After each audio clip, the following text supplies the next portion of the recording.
We can get started, right? Okay.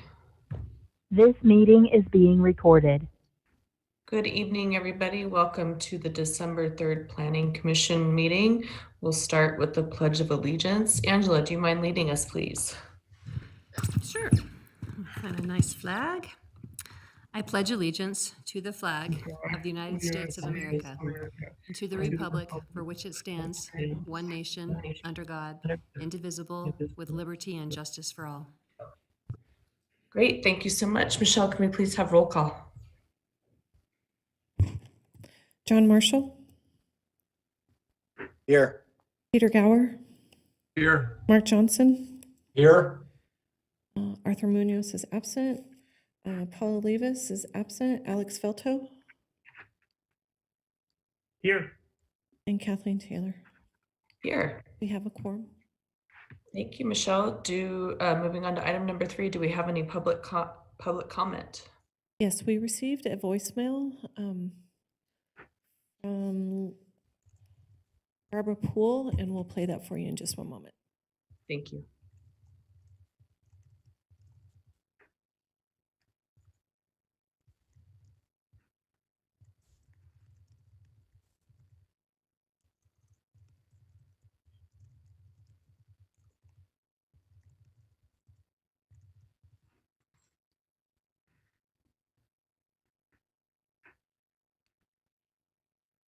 This is Barbara Poole. My phone number is 775-851-4194.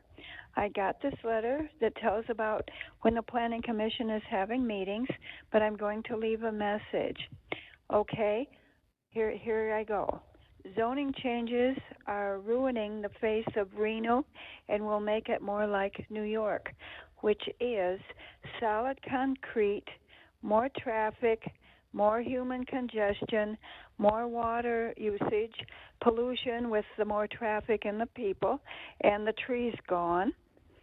I think open spaces and trees should be left alone. Okay, we moved out here to Reno to get out of the big city atmosphere, and now I find the planners are trying to destroy our property values and put us back into the big city atmosphere. Okay, along with all its problems. Okay, so for rezoning and building and destroying wide open spaces and trees, I say no thanks. It's a bad idea.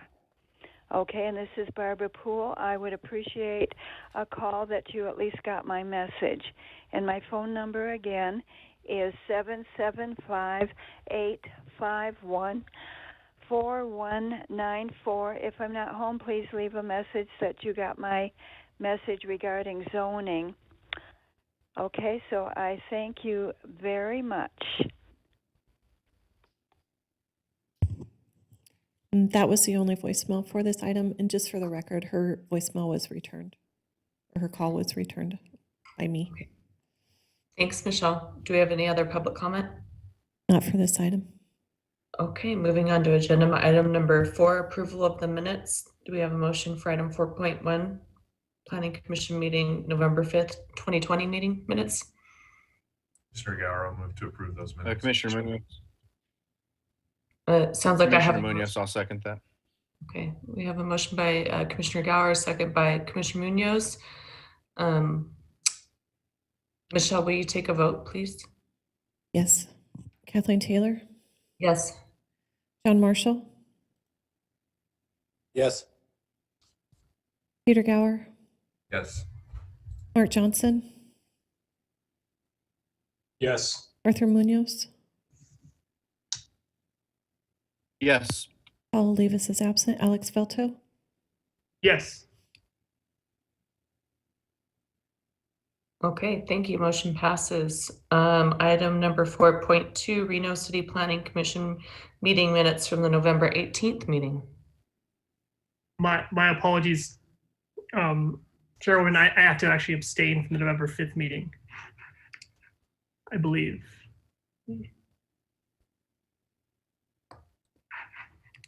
Scratch that. Never mind. I was present. I was not present at the beginning of that meeting. My apologies. Okay, do you want to make a motion for November 18th then? Sure.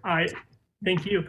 I move to approve the minutes for the Reno City Planning Commission for November 18th, 2020.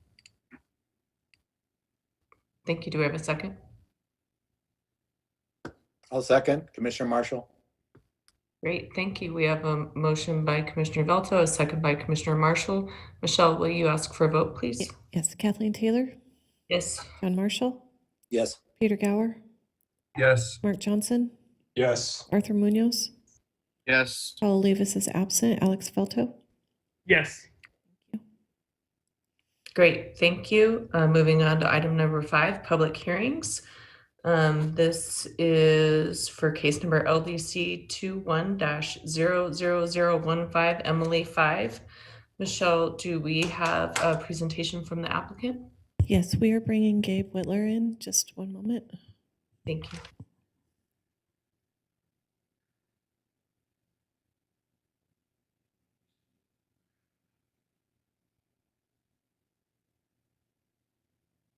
Gabe, can you hear us?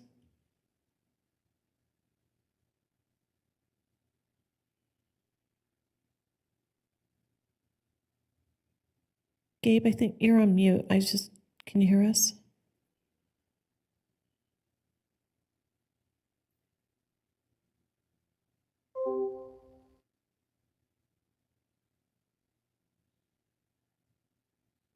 It just dropped off. Just one moment.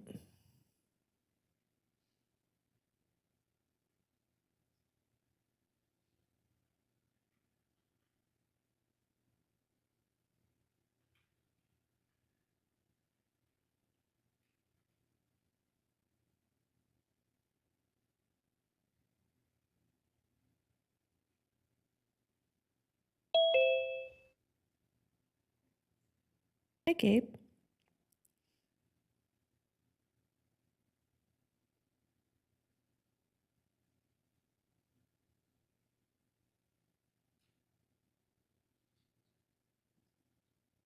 Gabe, can you hear us?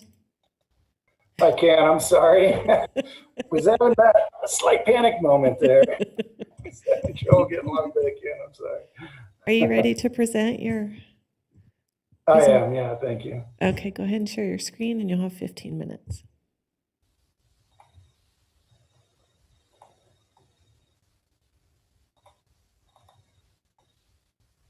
All right, can we all see that? Yes, all good. Thanks.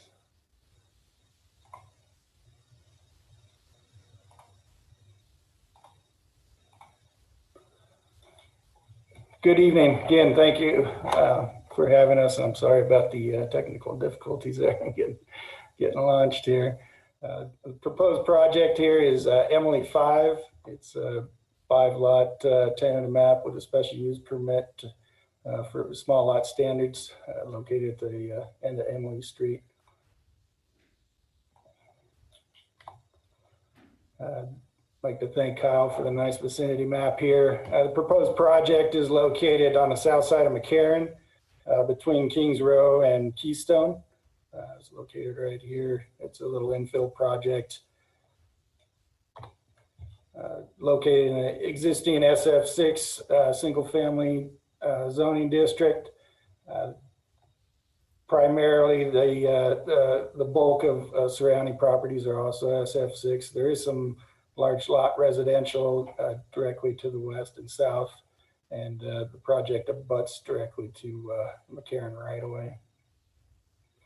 With the master plan and the update in the zone changes coming online, this will change to an SF8, which is pretty similar to the existing SF6 zoning that's in place. Since the parcel is existing 5 lots, this is a display of the existing parcel map for the development. The red is the project boundary. I'm constantly asked, why are you doing a tentative map for 5 lots if you already have 5 lots in a roadway? And so there's a couple issues here that we need to clean up in order for this to really be developable. The first is Emily Street as an extension has been offered for dedication with a parcel map. Now, whoever originally developed this property kind of stepped around the tentative map process by doing a parcel map of 3 lots with the remainder, and then came back with another parcel map and mapped 3 lots and offered Emily Street extension for dedication. It's since come to light that the property owner to the west is, as I understand it, fairly adamant that they do not want a roadway extension for sure, and not even an access easement to extend to their property. With that said, Emily Street will not be extended as a looped road or a second point of connection anytime in the near future. We need to get a permanent emergency turnaround in here. This will function like a cul-de-sac. The blue lines you see here are existing temporary emergency access turnaround, and they're really just not sufficient for a full final permanent condition. And so that's issue number 1. Issue number 2 is the green line here is a NV Energy transmission line, and they were kind enough to place a significant power pole here just in the NDOT right away and extend their guy wire into excuse me, what's existing parcel 3. So essentially you have 1 undevelopable parcel and 4 others abutting an offer for dedication that is essentially unnecessary. These are a couple views. This is looking from McCarran down towards the site. We're located right in here. You can just make out a fence line is the westerly boundary of the project. This is the power pole and the guy wire entering the site that we were just discussing. Right here is the terminus of Emily.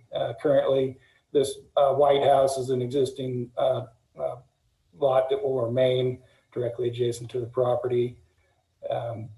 And cousin Eddie's Christmas Vacation RV here is located right about in our most southwesterly parcel, proposed parcel.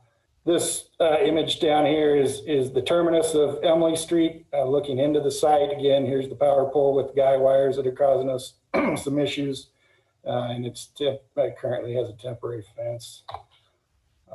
So what we've come up with as a solution to these issues and still keep 5 lots is to just kind of jumble things around. Yeah, it would be nice if we could just do a BLA and move some lot lines around and go straight to permitting. But with this style of hammerhead, we're going to propose to do private roadway extensions instead of the public roadway that's offered for dedication. If we were to go that route, we'd have to do a formal abandonment for the offer of dedication. And in conversations with staff, it's been determined that with a new tentative map and final map process, we can rescind that original offer for dedication and just reconfigure the private roadway now and new lot configuration. In order to make that happen in SF6, it's just a little too tight. We need the small lot standard request. So that's where the special use permit comes into play. Both for lot size and for setbacks is primarily what the purpose is.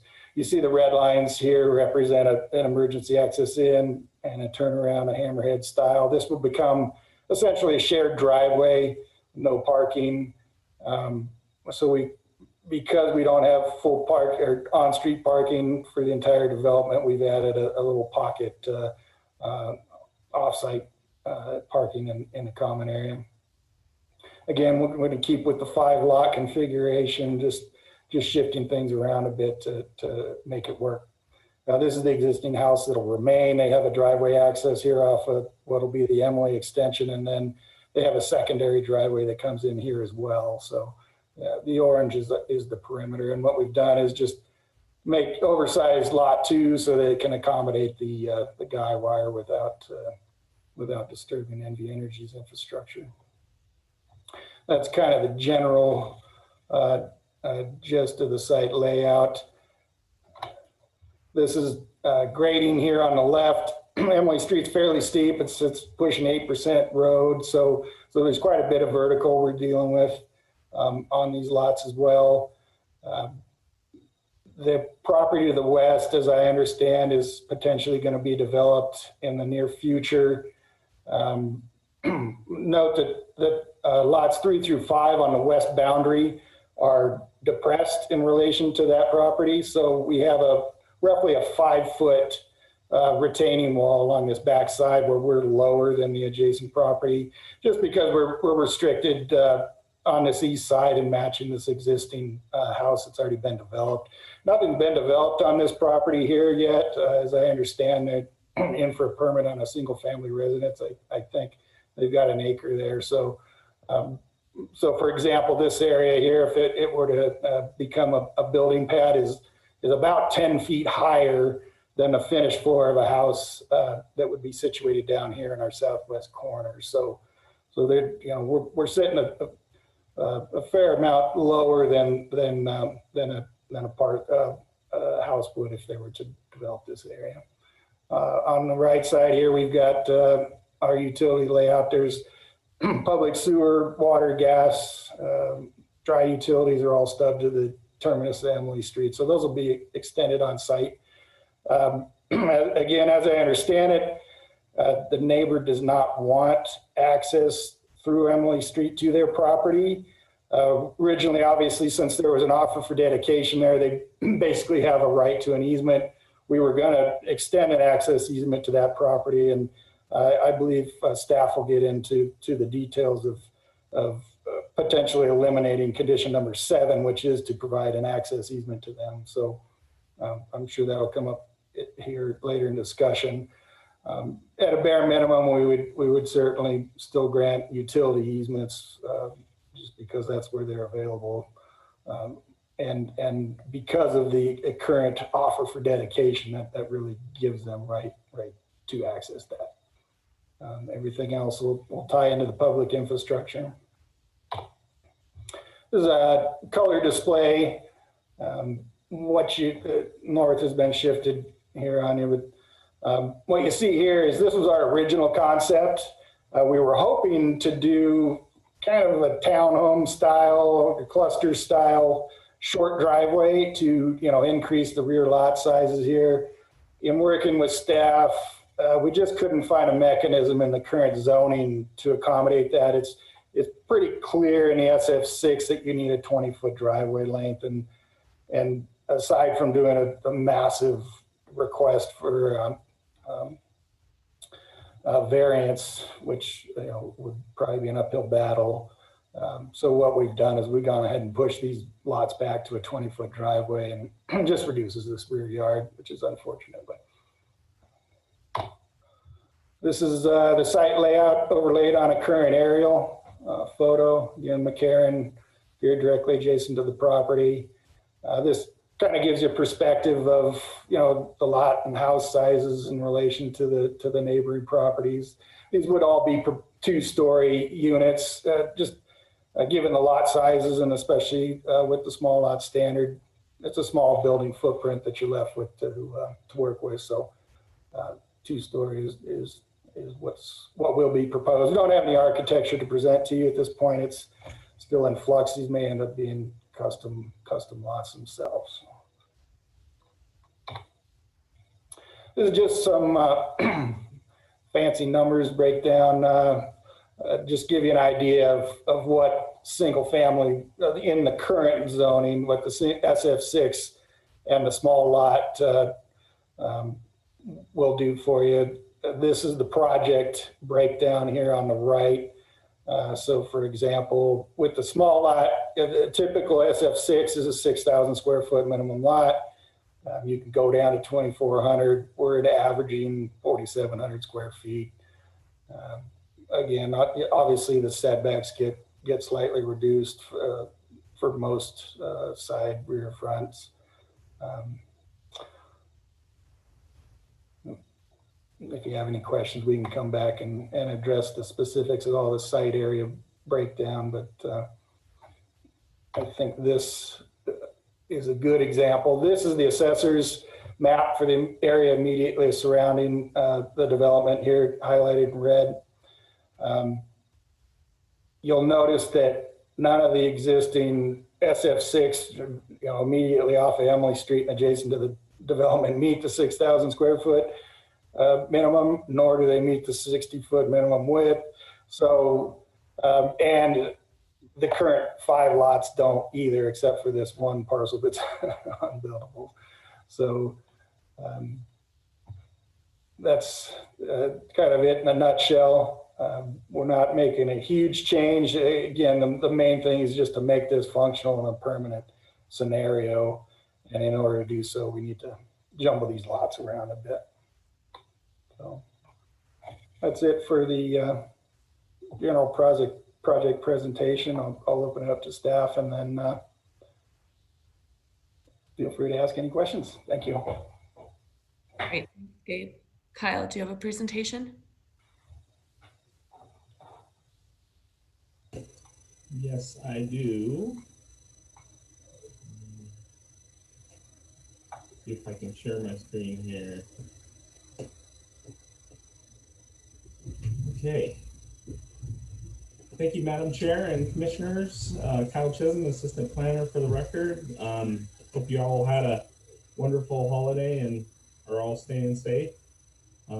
So Gabe did a wonderful job breaking down this project and all the different unique aspects of this proposed subdivision. He already showed you a vicinity map. I'll just kind of skip through to the meat of my presentation. So this is an existing just over 3/4 acre site, 5 existing lots. Sorry, my kid's crying in the background. 5 existing lots, and they're keeping 5 existing lots. There are going to be 2 additional common area lots with this proposal, but 5 residential lots. So the number of lots is not increasing. This request for the map is basically to merge and re-subdividing this existing subdivision. And as Gabe noted, it really is necessary in order to accommodate adequate fire turnaround and access. And then also Gabe had mentioned that transmission line and guide wire creates a difficult situation for buildability in the current setup. Also, just in nature of the reconfiguration and the private proposed streets, it really reduces the amount of area for lot size, and so they're requesting a special use permit to utilize the small lot standards. Just want to highlight, staff did recommend a condition number 11 to require 5-foot minimum side yard setbacks, and that's really because the small lot standards allow a 0-foot setback, and I just didn't feel that was appropriate given the surrounding area and the SF6 and the fact that they all currently have 5-foot setbacks. So let me see if I can zoom in a little bit. The existing or the proposed subdivision, as Gabe mentioned, it's going to basically the public dedication is going to be replaced with a private street, private driveways. That's kind of a hammerhead style look. There is 2 common areas. One will be near the eastern boundary line on the southern half of the site where it's kind of etched in gray, and that's for sidewalk infrastructure. And then an additional common area just surrounding that common parking lot area off of the private street, and that's going to be a common area for landscaping and such to meet the parking lot landscape requirements, because it is technically a parking lot. So they need to have the 5-foot landscape edge and such surrounding that area. It also needs to be lit. It has to have adequate lighting as well as the pedestrian walkways. So staff recommended a condition to that the applicant demonstrate that prior to issuance of a permit. The private parking lot area is actually required by code for small lot developments. When you have streets that don't have street parking availability, you have to provide one on-street parking space per unit. And so with the three units, lot 3 through 5, not having street parking availability due to the width of the street, that's why they're required by code to provide that parking area. As Gabe mentioned, all other aspects of it meet code and the small lot standards. One other, I guess, important piece that Gabe also highlighted was that the existing area is really non-conforming for the SF6 zone as far as lot sizes.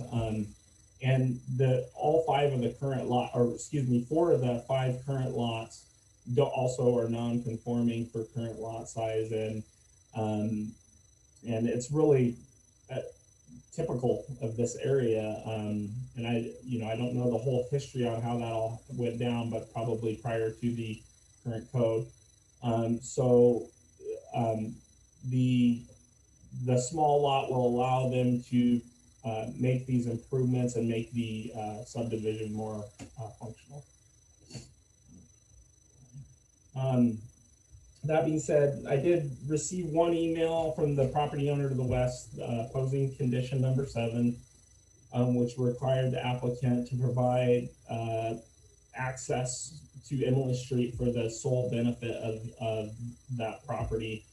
And they were adamantly opposed to that condition. And in kind of retrospect, because they are the sole beneficiary of that easement, staff didn't feel that there was a nexus to keep that condition, and was in agreement with that property owner that they believe they have access to McCarran, and they're going to need to work with NDOT to accomplish that. And so we just didn't see I didn't see a nexus to require that condition of this applicant as well. So that's kind of the story on that. And I sent the memo out to the Planning Commission. I hope everybody received that.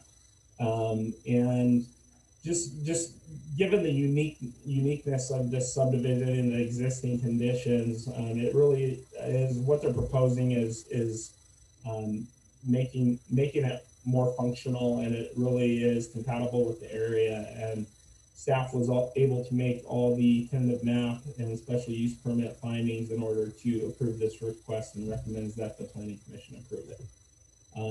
So I am happy to take any questions from you all.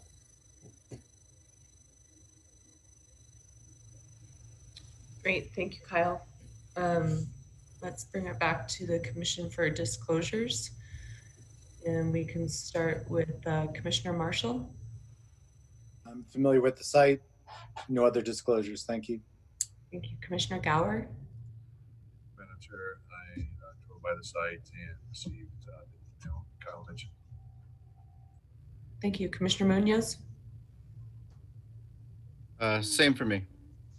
Commissioner Velto. Commissioner Velton, the same. And Commissioner Johnson. Mr. Johnson, same disclosures. Thank you. Commissioner Taylor, same disclosures. Michelle, this is a public hearing. Do we have any public comment for this item? We did receive a voicemail, and we will play that right now. The voicemail was from Tyler West.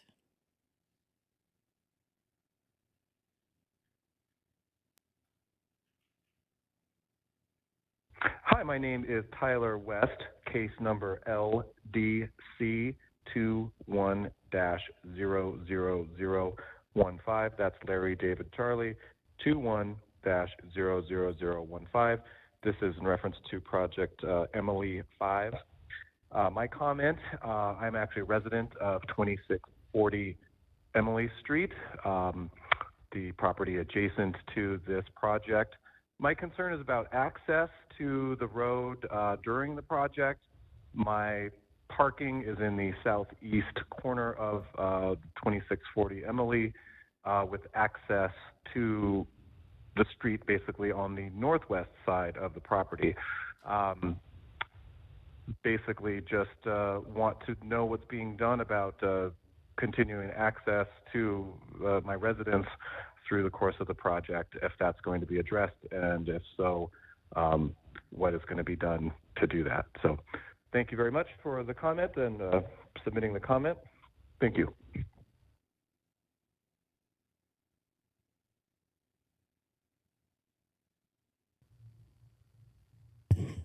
That was the only voicemail that we received. We did receive comments from Robert Bonet, and those were forwarded to the commission and to staff and is part of the record. Okay, thank you, Michelle. We will close public comment now and bring it back to the commission for questions of the applicant or Kyle.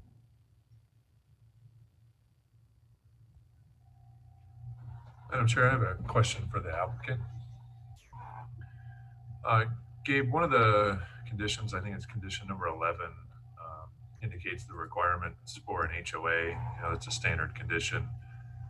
Given the, I guess, interface or essentially an extension of the existing community, my questions are, is there an HOA already in place in the adjacent community? And if so, would these units become part of that HOA, or would they be a standalone HOA for 5 units? Yeah, to the best of my knowledge, Gabe Whitler, Odyssey Engineering. To the best of my knowledge, there is not an HOA in the adjacent neighborhood. I'm only seeing public roadways and lots. I haven't seen any common space that I've been able to track down. The plan is to make this its own standalone HOA, just for the 5 lots and the private roadways.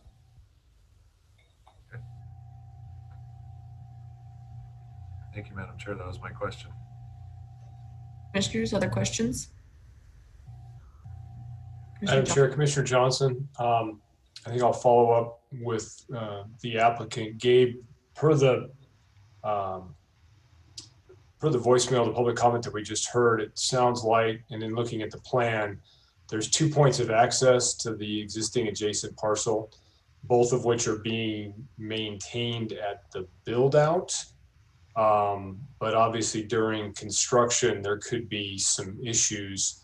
I guess, would there be opposition or discussion with the owner to having some kind of condition just requiring, I mean, common sense means you would require access during the course of construction to the adjacent parcel.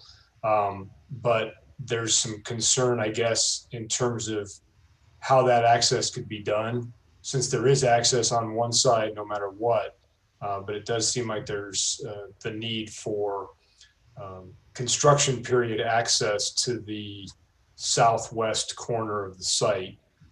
Is there any issue with, or discussion, I guess, with the applicant in terms of the viability of accommodating that throughout the course of construction?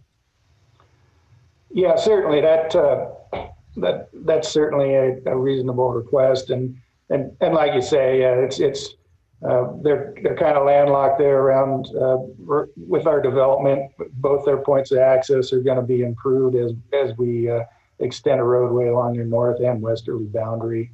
So there will definitely need to be some interaction between the existing homeowner and the developer as they extend the roadway and utilities and work out access points. I don't have a construction plan at this point to show you exactly what the means and methods are to achieve that, but I think as long as we talk through a reasonable condition on that aspect, that seems more than fair. Thanks, Gabe, because that was going to be my next question, kind of moving on to Kyle, if this was something that, I mean, a condition seems a little bit strong in terms of, specific requirement, because the language would have to be tied to access to a specific part of the site. But I don't know, Kyle, did you have an idea of how maybe to address this during construction, since it's already addressed at the final build out? Yeah, so we already require by code and the Public Works Design Manual a construction access and management plan. So that will have to be submitted as part of the permitting process, and so that will mitigate those access issues. It's no different than when we have, developments all around the city, and we can't restrict access to folks. And so that's going to require them to mitigate those issues. And I don't know the details of exactly what that plan entails, but I do know that we'll require that. Okay, and I appreciate that. That was what I was thinking. I guess my only concern and question would be, again, there is a driveway access right on Emily for that parcel. So I just don't want that to be misconstrued as the only point of access that's going to be required through construction management. If there is an existing driveway at the southwest corner, we want to acknowledge that as well, even though it basically goes to an adjacent parcel right now. So I'm comfortable with the code requirement. I just wanted to make sure that we were addressing the comment from the neighbor there. And it sounds like the applicant and city are both aware of the issue. So thank you. I think, Madam Chair, that was my question because Commissioner Gower asked my other one. Great, thank you. Other commissioners? Commissioner Marshall? Thank you, Madam Chair. Gabe, any opposition to a condition that would make these homes EV ready? Boy, we're talking electric vehicles. That just to clarify. Yes, and we've imposed that on other tentative maps. Okay. Gosh, we haven't had the discussion. Unfortunately, without having a product developed, or this is a smaller developer. It's not a large style home builder that builds a lot of houses. There's a good chance that this tentative map, if it gets approved, goes to a final map. They build the infrastructure and sell lots. So, and as I mentioned before, there's potential that these could end up being custom homes. You may have 5 different people building on, going for their own building permit and building a home. So the only reason I hesitate on that is just there's a lot of unknowns about about the end result of what the product looks like on these houses.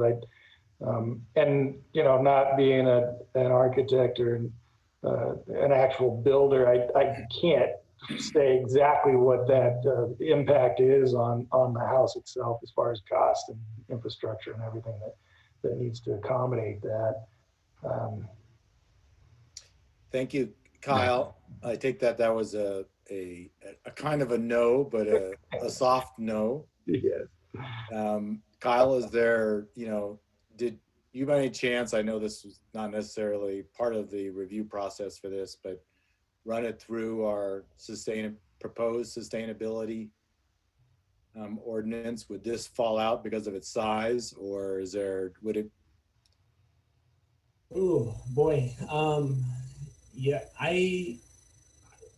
as far as I know, it doesn't, our sustainability manager doesn't review all of our applications. I'm not sure. Angela might be able to chime in and better address that. I'm sorry, Angela, go ahead. Yeah, maybe I'll just chime in. I think, Commissioner Marshall, are you referring to the new draft code, the sustainability matrix that we've been discussing? Yes. Yes. So no, that this project was not run through that matrix. No, it was not. We at this point we're not doing that. Once the new code's adopted, that's something we'll be doing, but that's likely to happen in post-January timeframe. That's a pretty long future, post-January. Okay, we might come back to that. Kyle, this is a question regarding the access to the other lot. I've had some unpleasant experiences biking, but northwest on McCarran there, and there's a house right, I think somewhat before this or to the west of this. And for some reason, they seem to have a lot of gatherings, and it's a direct access onto McCarran. And it quite honestly, it pushes everybody, the parking, they park in it pushes people out into McCarran, particularly cyclists. It doesn't seem to be particularly safe. So, right now we have a public dedication. So I think you put it well, kind of shifting this from from public to private access. It seems to me that it would be a better access for the public to come to that parcel through Emily, as opposed to right off of busy, relatively high speed McCarran. So I can see why they want it to go private. The lot owner wants to go private, and so they don't have, they can say that they're landlocked, they need to go off of McCarran. I do think there is a nexus, because right now it is a public dedication that you're asking us to turn into a private road and preclude an easement that would extend to that parcel. So just from a planning perspective on street layout, et cetera, wouldn't it be in the best interest of the community to maintain a potential access through Emily's that lot, rather than routing it to a claimed access via McCarran? Yeah, this one was a tough one. It's, we got comments from NDOT. NDOT basically said, we would like them to access through Emily. The landowner, though, is adamantly opposed to that, as you saw in the email that I forwarded in the memo. And the fact that there's a public dedicate, to your point that there's already an existing public dedication, that is true. The street, however, was never developed and improved or accepted by the city. And so it's a dedication that's just sat out there. And Gabe might be able to answer a little bit better to whether this proposed driveway can accommodate a public street, or if it meets the public roadway standards. If the applicant is not opposed to making it public, I'm certainly not. I don't. The problem is we have this issue, or this opposition from the neighbor. They do not want public access to that site from Emily Street. So It's not, it wouldn't be public access, because at the boundary line, it would be their private property. So it's just, to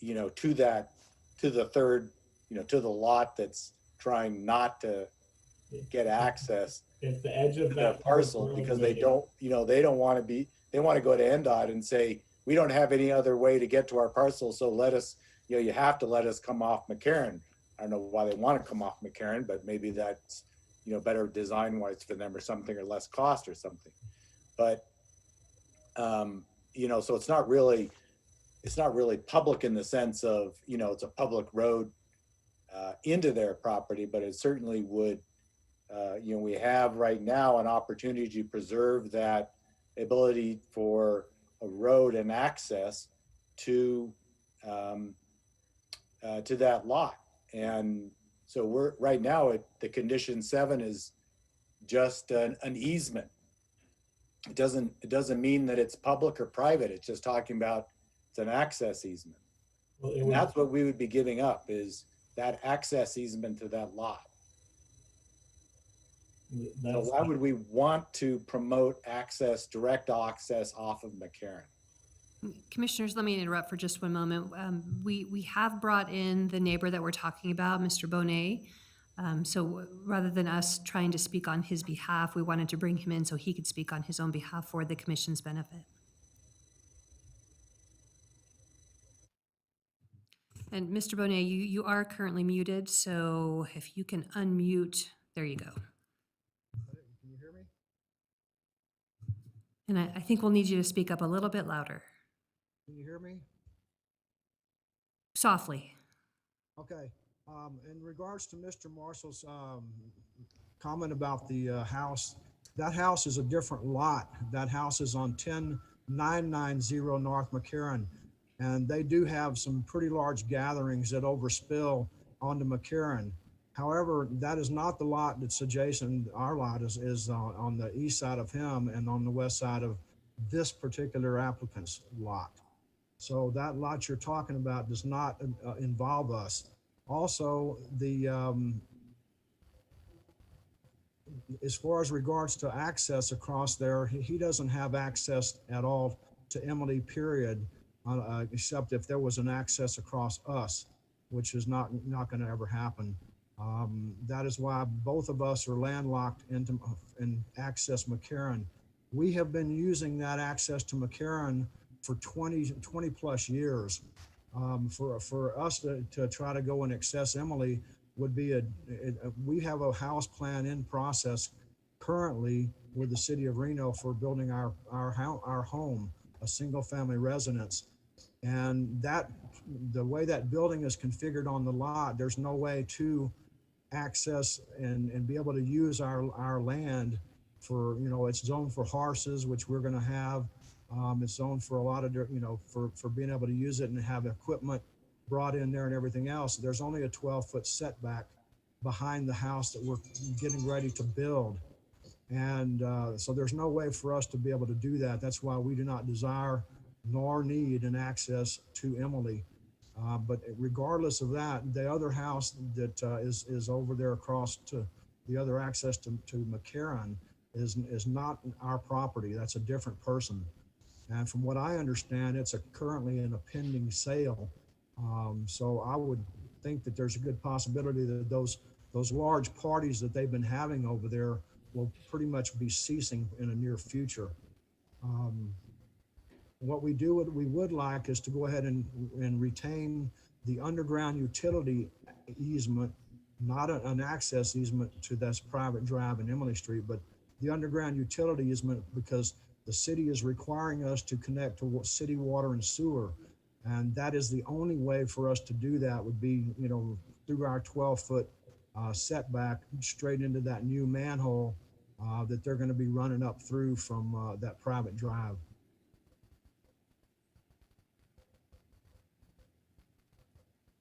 Thank you, Mr. Bonet. Commissioner Marshall, do you have other questions? No, it just illustrates, I knew that the house was on a different lot, but what that other house illustrates is the significant safety issues that can arise from a private residence access right off of McCarran. And so that's what will be happening on Mr. Bonet's lot as well.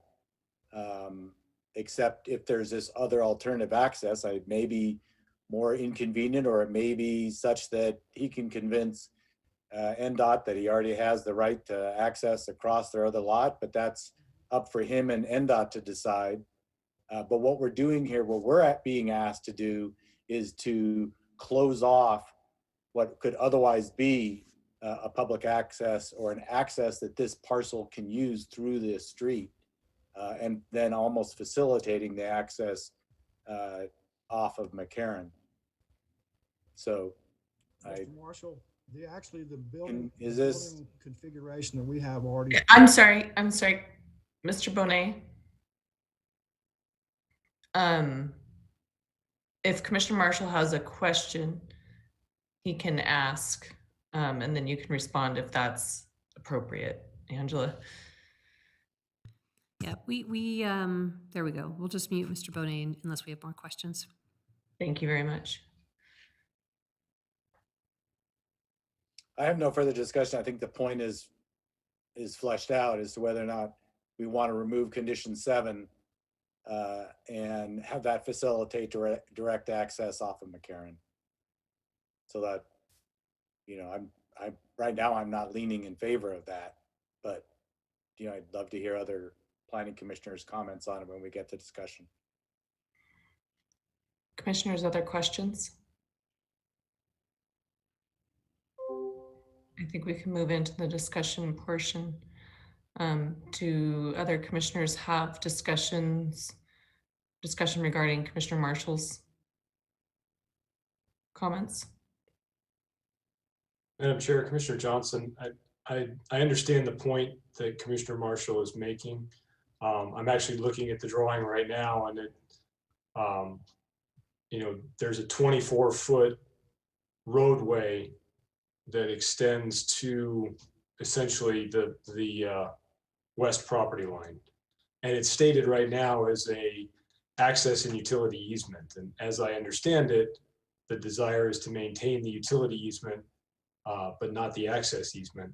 To Commissioner Marshall's point, I believe from a planning standpoint, it behooves us to provide access to site or access to parcels on McCarran from a roadway other than McCarran.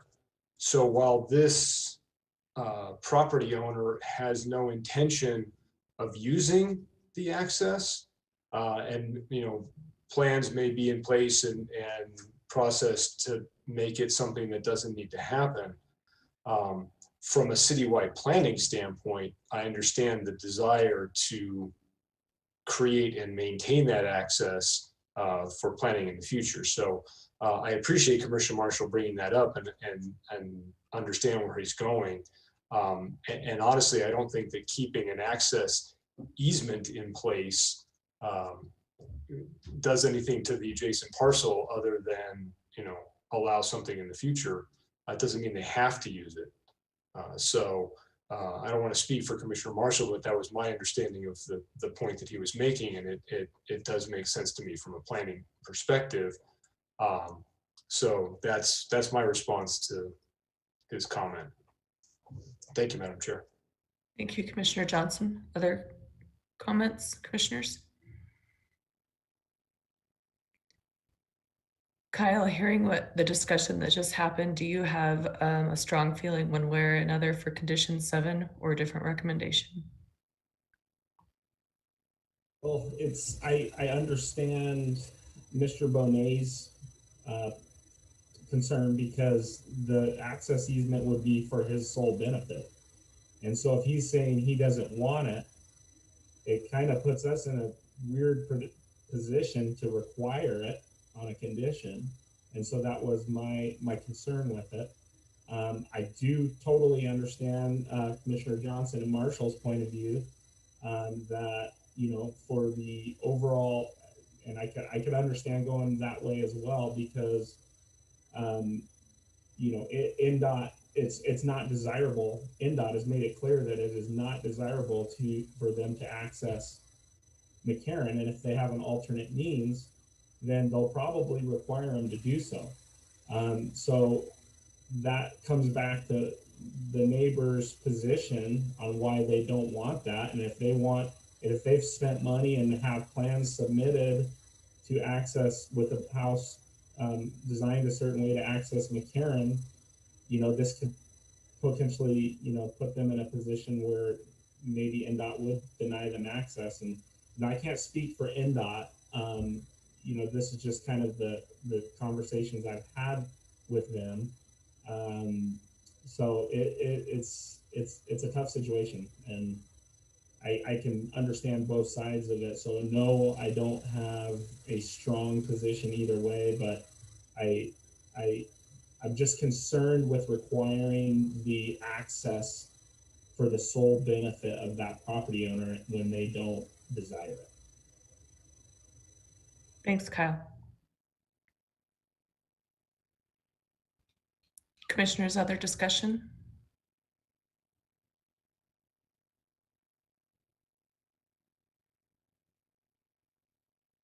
I guess I'm leaning towards removing condition 7 based on what I just heard. But other commissioners have any strong feelings one way or another? I know Commissioner does.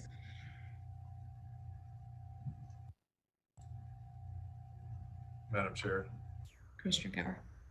can I try to ask that question of Kyle a different way? Kyle, is there something in our findings that allows us to make or not make the findings based on whether that condition is there or not? And I understand the difficulty in the question and the answer, but I'm trying to figure out how that fits within the purview of our decision that we're making relative to our findings.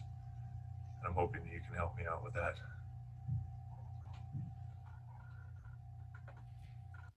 I'm looking through the findings. Thank you for the question. The trouble I'm having with it is that, you know, the findings are for this project, not the property next door. And so that is really, and it comes back to my concern about requiring an easement for a property next door that's not related to this project. Although, you know, you come back to Mr. Marshall's point of view that there's currently an access in place. So it kind of gets in a weird place. You know, finding F, general conformity with the governing body's master plan of streets and highways. You know, just based on the the comments that we've had from NDOT and their desire, you know, their recommendation essentially to have access to Emily Street for that property. You know, I would think that that would be the one.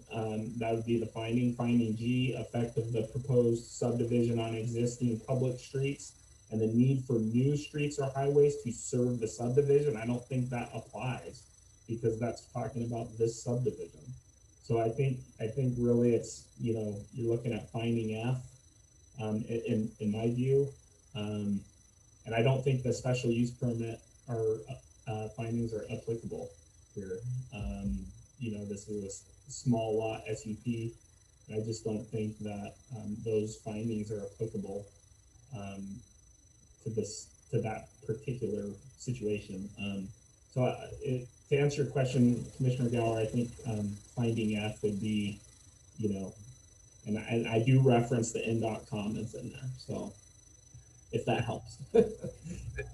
It does. And Madam Chair, if I could just have one more minute, I think Commissioner Marshall may be looking also at finding D based on the way that he led in with his discussion on the cycling and pedestrian type environment on McCarran. And I guess Commissioner Marshall, my question would be, if that's what you're thinking, is the concern that by not allowing this this easement that we're somehow perpetuating something that would create an unsafe environment? And I'm having a hard time making that connection because I'm looking at D, and that was the only finding that kind of stuck for me, that okay, if this access isn't there, they're going to be essentially forced to go to McCarran. Is that going to, you know, impact the pedestrian, you know, cycling environment on McCarran? But then is that really a result of this project? So I guess I'm having a hard time making the connection. And I guess I would kind of encourage some additional conversation on that. Yeah, I think I may be able to clarify this from at least my understanding. Kyle, is there an existing easement for utilities and access across this property to Mr. Bonet's property? Or I don't know, Angela or Carl, if you guys know. Or another question is, why did you put condition 7 in there in the first place? So for that finding F, based on NDOT's comments, and this was obviously before we heard from the public comment from the neighbor. So based on NDOT's comments, it seemed that we were doing Mr. Bonet a favor by, or, you know, doing him a favor by, and the applicant was agreeable to it, to putting that access easement so they can access Emily Street. And it's just a weird situation. I mean, normally we dealt with a project on Pine Street recently where the neighbor was adamantly wanted the easement to their property. Yeah. So this is kind of the polar opposite of. Yeah. Well, they don't want it because it undercuts their argument for direct access to McCarran. But what I was trying to say is, and maybe I just got it wrong, but it appears to me, and Commissioner Johnson, I don't know what you're referring to when you're talking about the map. Was it the actual tentative map or the map of the existing development? Yeah, the tentative map. The tentative map as submitted has a 24-foot roadway and a note to perpetuate the access. So I think it is odd, although not unnecessary, it doesn't matter, what Mr. Bonet's preference is.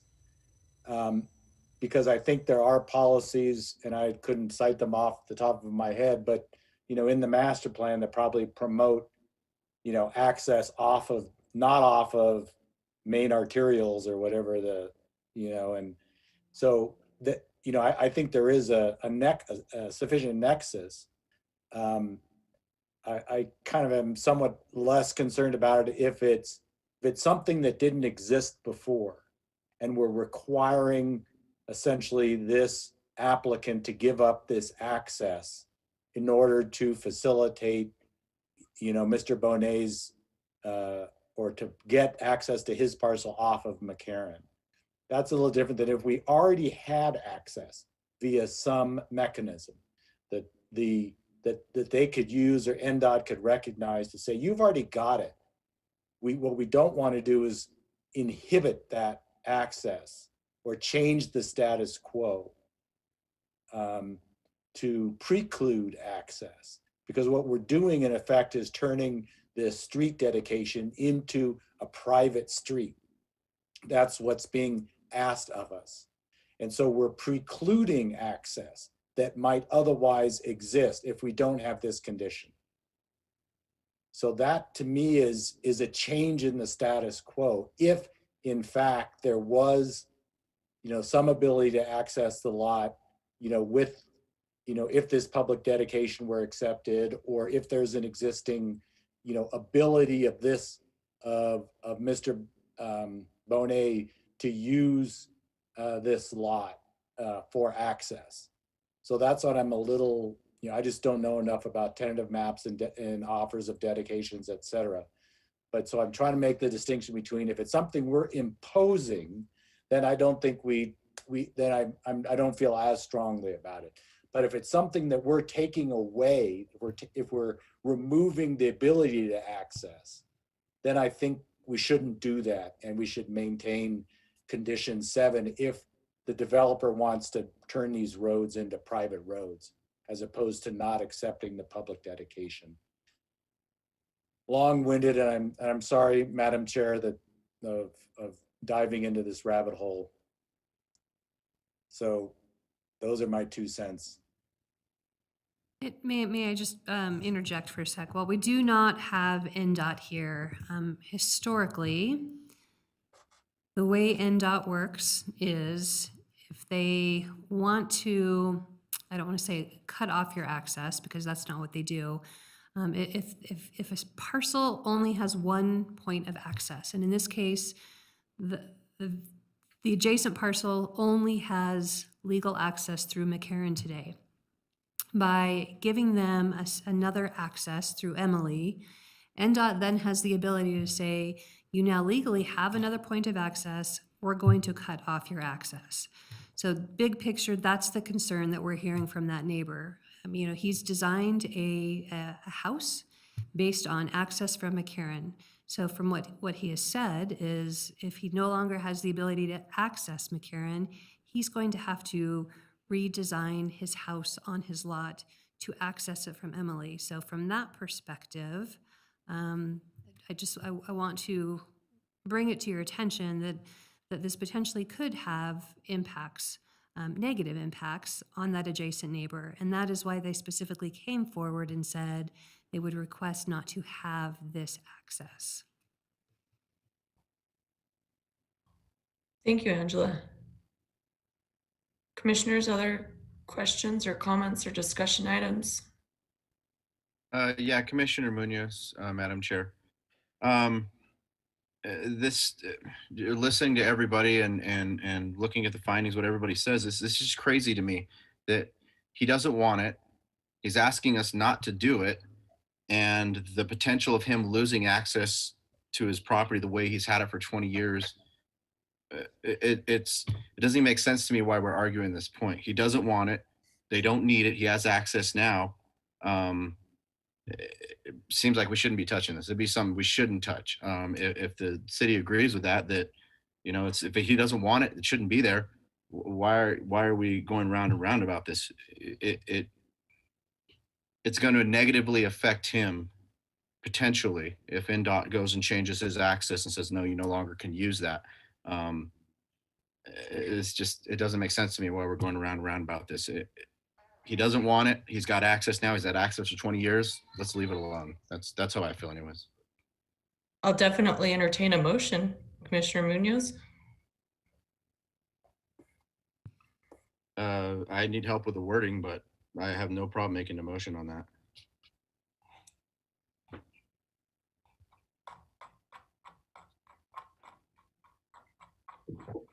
Sorry, let me pull up the motion.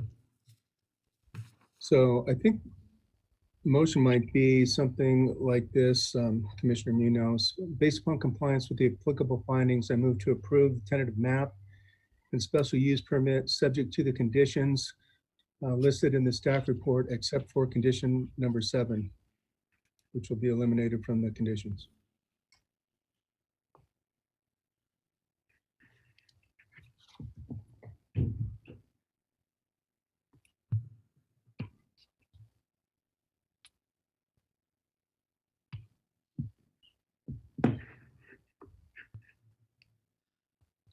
Okay, Madam Chair, you ready for a motion?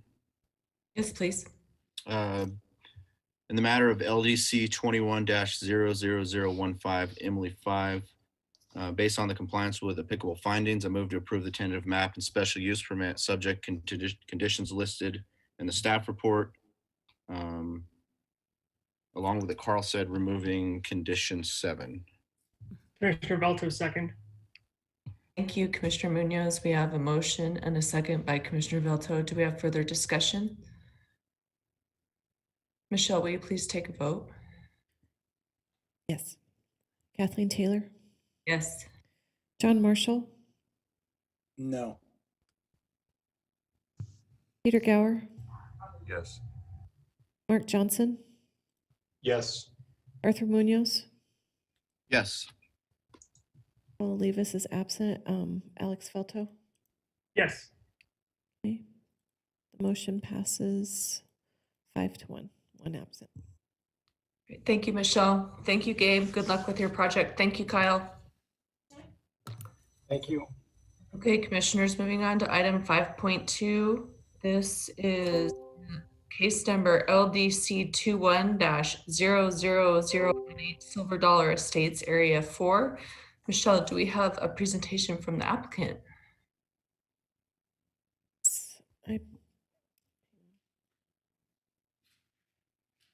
We do. We're bringing them online. We'll have Karen Downs here in just a minute. Thank you.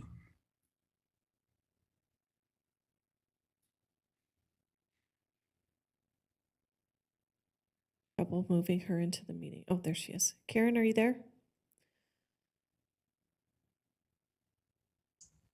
Karen, can you hear us? Yes, I can hear you. Can you hear me? Yes, we can. Good. Okay, and then I will try to share my screen. Share. And then you'll have 15 minutes to do your presentation. So start whenever you're ready. All right, thank you. Do we have success? And can you see the presentation? No, it's the. Okay, good. Thank you. All right. Good evening, commissioners. My name is Karen Downs. I'm with Manhard Consulting, and I'm here representing Silver Dollar Estates Area 4 project tonight. The Silver Dollar Estates Area 4 is part of the Silver Dollar Estates tentative map. It's at the corner of Silver Dollar Lane and Trading Post Road. It's north of US Highway 395 and east of Stead Boulevard. Has a master plan designation of mixed neighborhood, and the zoning, which was recently approved to be changed to SF4, is here on this parcel. Before we talk about tonight's project, I want to give you a little background of the project. As I mentioned before, it's Silver Dollar Estates Area 4, which is here outlined in blue. It's part of the Silver Dollar Estates tentative map, which is this whole hatched area. The Silver Dollar Estates tentative map and SUP was approved in June 2018. The total approval was for 619 lots. This Area 4 approval area has a current existing tentative map with 213 single-family attached units. Also with that approval, there was an SUP for disturbance of a major drainage way. This Area 4 is the next phase of development in this area. Areas 1, 2, and 3 are currently in development right now.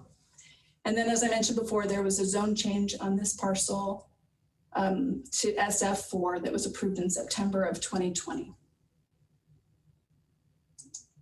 So that brings us to tonight's application. It's a tentative map for 99 single-family detached units. As I mentioned before, there's currently an approval for 213 units. This is for fewer units for 99, and then a special use permit for disturbance of a major drainage way. Here you'll see a site plan of our proposed tentative map. The entire parcel is about 17 acres. We're proposing 99 units, which has a density of 5.78 units per acre. It's less than the allowed density. With the parking that we have here, based on current code requirements, there's roughly 445 spaces required based on some mix of units. I did want to point out that we made some assumptions for a bedroom mix and a garage mix. There's no floor plan or product type right now proposed, but we did make some assumptions to demonstrate parking required and provided with this product. I also wanted to note there's 3.97 acres of common area and open space for the project that includes this freeway buffer and the drainage way. I can't find my cursor. Anyway, there's a trail that goes through that open space as well to provide pedestrian connectivity.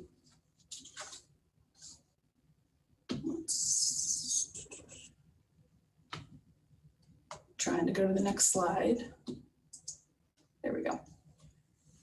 So some key features, again, you'll note there's a decrease in the number of units from 213 single-family attached units to 99 single-family detached. There's the associated decrease in development impacts with that, including water, sewer, and trip generation. The project was designed to maintain pedestrian connectivity throughout all phases of Silver Dollar Estates with that trail that goes through the open space that I mentioned before. It also, with the SUP for the major drainage way, we designed the product for substantial conformance with the drainage way protection policies in the master plan. And that is all the information I have for you tonight. Of course, I'm happy to answer any questions. Well, that's all I have for tonight. Thanks, Karen. Do you have a presentation for us? Should have Brooke on the line.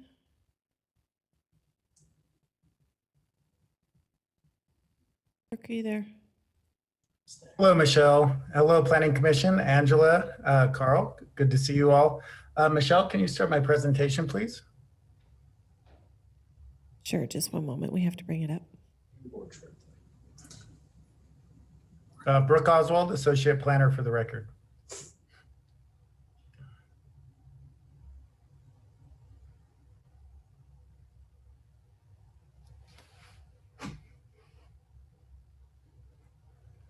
Guess why we're waiting? I did receive one email requesting information about this project from a representative of a surrounding property owner.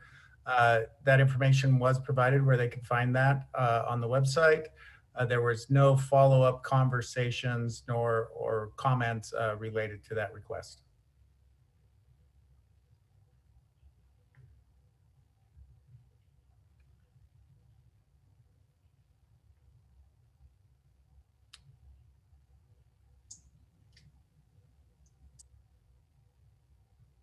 So as Karen Downs did point out, this was part of an original tentative map that was approved back in 2015.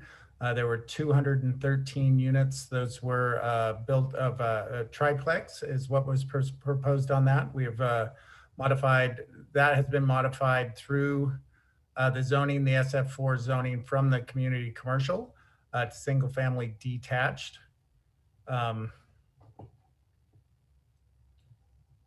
Down to 99 units. With that reduction, we're seeing an overall reduction of traffic, sewage. It would be anticipated we'd see a reduction of traffic, sewage, stormwater, because there's less impermeable surface and other benefits through this reduction. You have Kyle's presentation up, Michelle. We're trying to bring it on up. Hang on just a second. We're just checking. Glad you're on top of it. One moment, guys.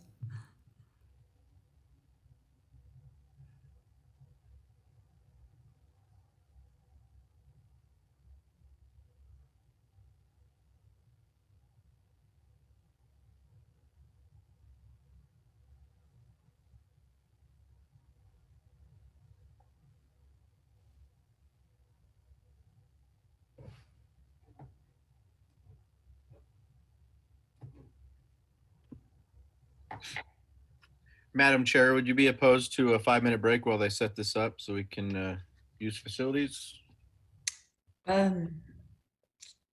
Sure, we can take a 5-minute break. Is that okay with you, Michelle? Yeah, that's fine. Okay, we'll be back at 7:23 on the dot. Thank you, Madam Chair.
Okay, commissioners, are we all back? Thank you for your patience.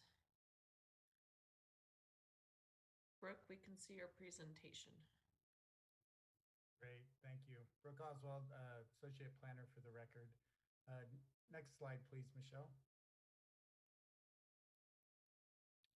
As was detailed by Karen, the applicant's representative, this subject site is part of a previous approval. Once again, there were 233 attached dwelling units that were allowed within that CC. The single family detached is not allowed in CC, so they went through with the zone change. That was approved through Planning Commission, recommended through Planning Commission, approved through City Council to the SF4. If this approval is approved, this tentative map will supersede that previous approval. So many of the original conditions were brought over, pertaining specifically to the SUP on the drainage way, requiring the cleanup of noxious weeds, and additional conditions were also brought over, and some were eliminated. Next slide, please. Through having discussions with RTC, their original comments did request that a warrant analysis be provided for this project. The applicant representative has spoken with RTC, so has our engineering and planning department. We would recommend now that the condition is deletion. Condition 7 be deleted. RTC, after additional consideration and looking at the overall project and the initial traffic work that had been done, would not require this at this time. So as part of this approval process, we would recommend that condition 7 be deleted. This came after the staff report had been submitted, and then due to the holiday and vacations, we found ourselves very short of time of getting this removed on here. With that, staff can make all applicable findings and does recommend approval of the tentative map and SUP. I'm available for questions as needed. Thank you. Thank you, Brooke. Commissioners, let's go through disclosures. Commissioner Gower. Commissioner Gower, I am familiar with the site. Thank you. Commissioner Johnson.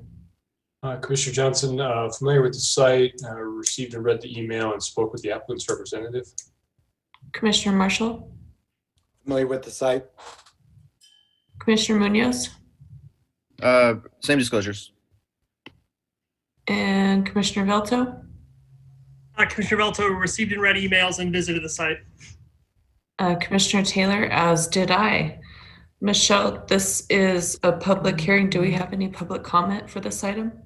We did not receive any voicemails for this item. We did receive one email requesting information, and Brooke stated that in his prior to his presentation. It was forwarded to the commission, and it's part of the record.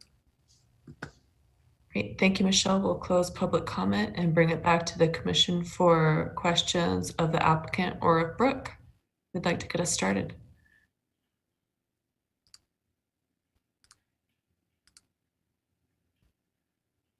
Madam Chair, Commissioner Johnson, I guess I'll pose this question first to the applicant. I understand that we're kind of looking at generic numbers right now because of the generic parking numbers, since we don't have bedrooms or square footages or anything. But when I look at the tentative map for the additional parking, I look at the sort of the northeastern side, and there's some parking that's kind of tucked in at the end of the roadways.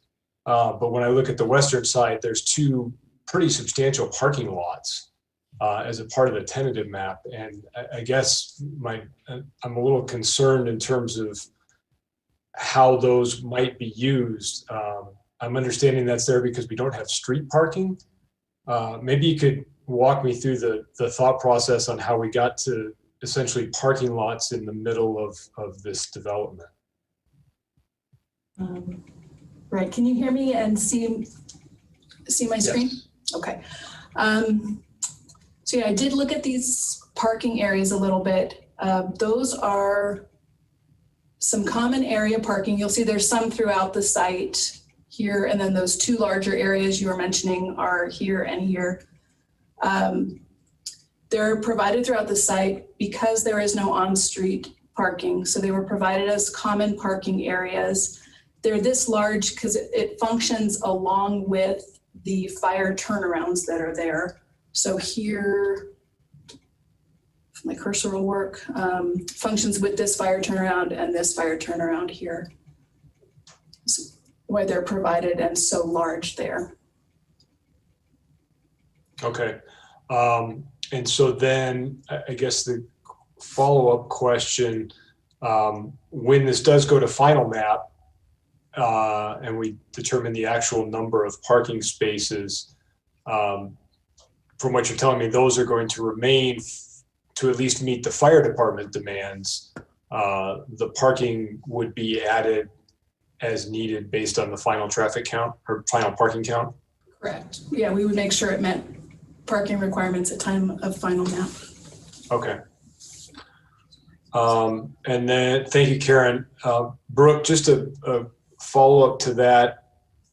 We're doing a tentative map now, and it's submitted under the current Title 18 with the current parking requirements. That will stay the requirement moving on into final design.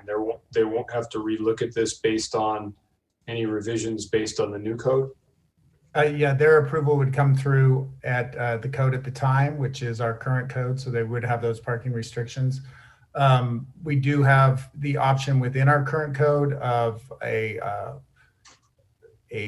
professional letter can be submitted and that parking altered. That could be another option if they did find themselves, if there was substantial proof from a professional organization that the parking requirements were either higher or low. I think when we're seeing ourselves moving to our next parking, we wouldn't require as much parking in this situation under our code that we're anticipating adopting. Okay, so then based on what Karen told me, the parking is going to be established by where the current code is, and any potential reductions in that probably wouldn't change the site plan significantly because where those are at is required for a fire access, and that would be retained through final design. That's how I understand it, yes. Okay. Thank you, Madam Chair. That was my question. Thank you, Commissioner Johnson. Other commissioners, questions? Commissioner Munoz, Madam Chair. I'm not sure if this is for the city or for Karen, but I use the park quite often across the street from them. And traffic is a big concern, especially in the evening. And adding another 99 homes there is going to be substantial. It really is. So what was the decision making, or why did they decide to remove the condition for the traffic light? I can speak to that. So this tentative map was originally looked at with, as was stated before, additional 114 units. And so with the reduction, we'd see a reduction in the all traffic on that. So the original tentative map did the original site improvements, the original off-site improvements. The signal hasn't been warranted from what I understand from RTC. We do see a potential expansion up from 2 lanes to 4 lanes coming between 2022 and 2026, which will also alleviate a lot of that traffic and move traffic a little quicker through that area. Karen may also have additional information providing that as far as traffic. The only thing I would add to that is we did have, based on City of Reno comment, we provided an update that shows it'll reduce trips by 539 trips per day for having this decrease in the number of units there. Then as for why that RTC had a change in their requirements on the warrant analysis, they were just looking at it for, there's nothing that would have changed on the site from when the traffic study was done in 2017 to now that would have had a different, there was a warrant analysis done with that traffic study, which did not recommend a traffic signal, and nothing has changed that would recommend one now. Any recommendations would be in the long-term future when there was a change in the site, not for a warrant analysis now. Thank you. Thank you. Commissioner Marshall, did you have a question? Did a couple of questions. Brooke, how do pedestrians and kids, et cetera, get from this development to the park? So there, as a requirement of the tentative map and the surrounding maps, sidewalk will be established throughout all the neighborhoods. Those will have, as far as crosswalks in appropriate places and other places. So it will be through the pedestrian connectivity that would happen. I guess I was asking more concretely, how actually do you think kids will get from this development to the park? And it's across Silver Dollar, right? Correct. Yeah, there is certainly a safety concern that is there. That it comes down to a lot of RTC looking at the appropriateness and where that is. So that would be through that, stop sign signalization, other crosswalks that are being provided in that area. Additionally, we are requiring a safe routes to school analysis be done and conducted on this site, which should further look at that park situation and also the surrounding school situation on how they will be managing children in that area. So do we have any idea how close the nearest crosswalk or safe crossing to the park? I mean, because first of all, this, while they're required basically to deal with the drainage way, and so there really isn't any park per se within this development, and that was based on the fact that the regional park is so close. That's part of our finding, but is there actual accessibility to that park? So do we have anything which to base how a child might get to the park without jaywalking across Silver Dollar? If I can interject, there are two existing sidewalks. One crosswalks, sorry. One here at Silver Dollar Lane, and then at the intersection at the park access at the corner here. So there's two existing crosswalks. Karen, were you pointing to something on your diagram? Because I'm not certain I see that on. It's not here on the diagram. I was just pointing to a general. I don't know if you can see my cursor. No, we can't. We're not sharing your screen anymore. So. Let me see if I can again.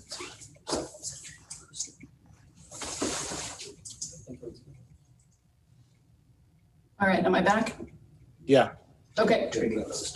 One here across Silver Dollar, and then I can't tell on here where the access to the park is, but another crosswalk at the access to the park. So at the outlet onto Silver Dollar, but I'm looking at Exhibit 5.2 of our packet. I'm sorry, I'm trying to expand my.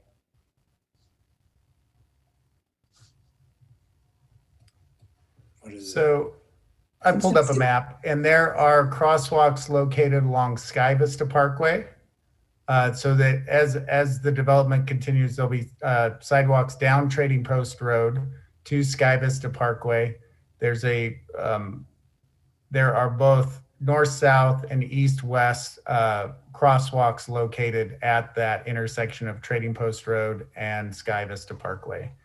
That from there you would be able to access the regional park.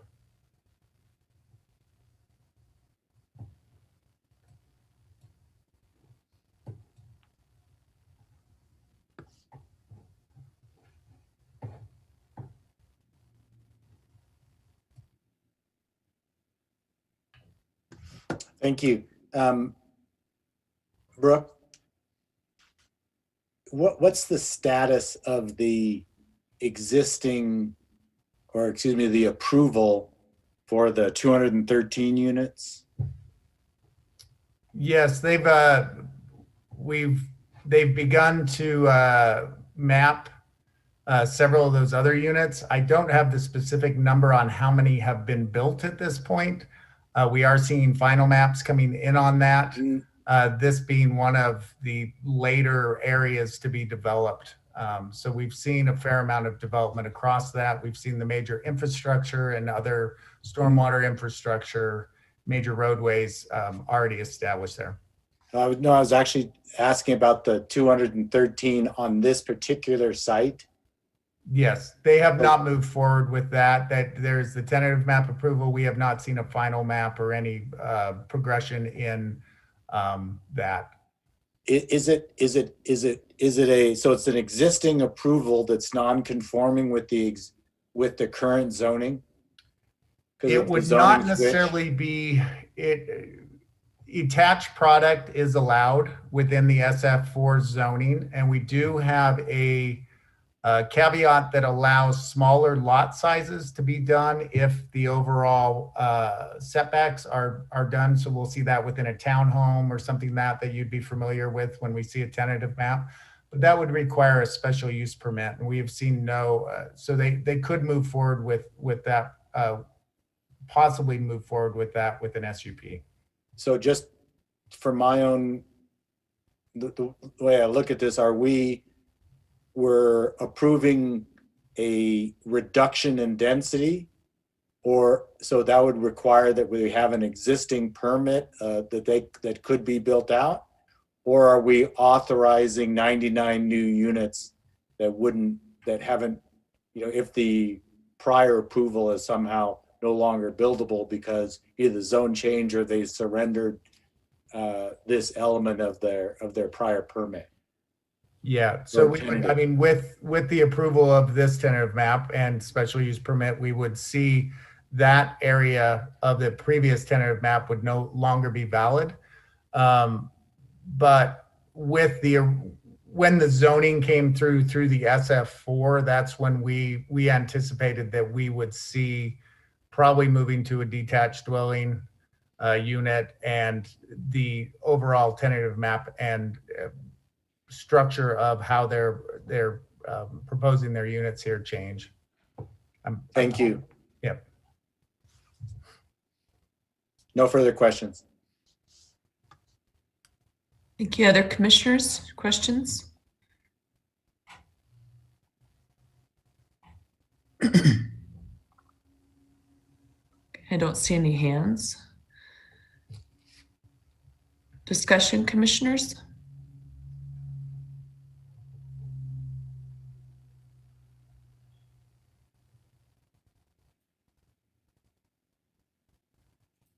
Okay, motion, commissioners?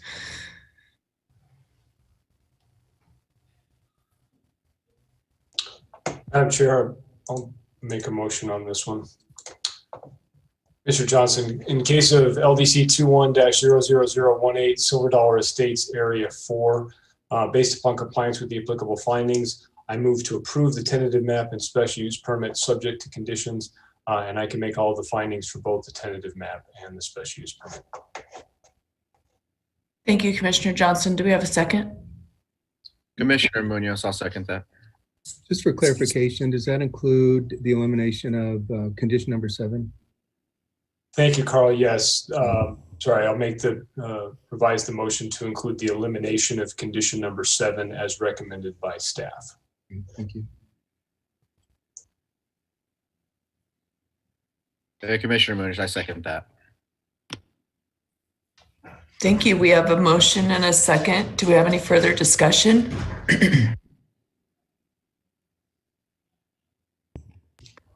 Okay, Michelle, will you take a vote, please? Yes, Kathleen Taylor, Yes. John Marshall, Yes. Peter Gower, Yes. Mark Johnson, Yes. Arthur Munoz, Yes. Paul Olivas is absent, Alex Felto. Yes. Motion carries.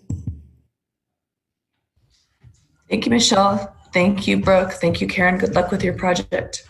Thank you. Thank you all. Have a good night. You too. Okay, that brings us to item number six, Truckee Meadows Regional Planning Liaison Report. Not sure if we have any more updates, but Commissioner Gower. Madam Chair, the only update I have is that we have a meeting coming up on Monday. There are a couple items related to the consensus forecast on that agenda. Thank you, Commissioner Gower. Angela, item number 7 for staff announcements. Hi, we've had one city council meeting since our last planning commission meeting. That was yesterday. The only thing that was approved related to planning and development was an abandonment tied to the Pine Street Townhome project. That was the tentative map that this planning commission approved. It was appealed and went to city council. They approved it, and the abandonment was also recommended for approval. And that is it. Thank you so much. Item number 8, Commissioner suggestions for future agenda items. Commissioners, I don't see Madam any. Chair, Commissioner Marshall. we've received a couple letters for next week's 2 weeks. An agenda item on Quilichi Ranch or whatever it is from, was it Michael Pagney, I think? Carl, I think, and it relates to the lawsuit over the subdivision that we denied. Stan Lucas. Stan Lucas. Is there, are you gonna, can you like prep us or something with the status of that lawsuit, or, you know, will you be responding to those letters as to? Essentially, Judge Draculich's order said that we need to evaluate those projects consistent with the handbook, the Mortensen Gartenson handbook, and so we're gonna do that. So, you know, other than that, I don't think, you know, there's discussions on how to resolve the Stan Lucas lawsuit, but I don't think that Mr. Pawney's letter necessarily means that you have to automatically, you know, rubber stamp any application that comes through. So Is the city planning to appeal or considering appealing that decision? Well, we have not had that discussion quite yet. Maybe I'll expand on the outcome.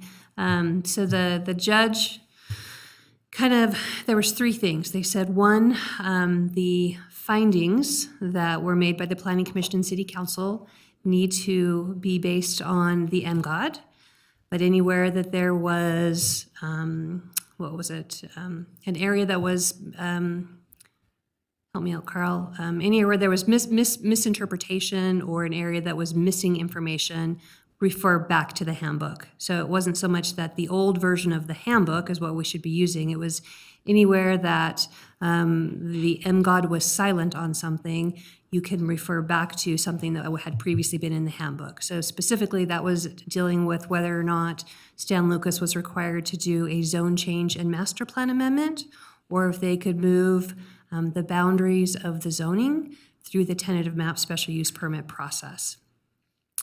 Judge Draculich also said that the Stan Lucas case need to be remanded back to City Council, and so that meeting has not occurred yet. But that was the outcome. So at this point, there's nothing necessarily to appeal. She's given direction for us to take it back to City Council and for them to review it again. At that point, they'll have the option to review it, remand it back to City Council, back to Planning Commission. So it'll be up to them as the City Council what they want to do with the tentative map special use permit case. I'll save my legal quibbles for 2 weeks. Thank you, Commissioner Marshall. Thank you.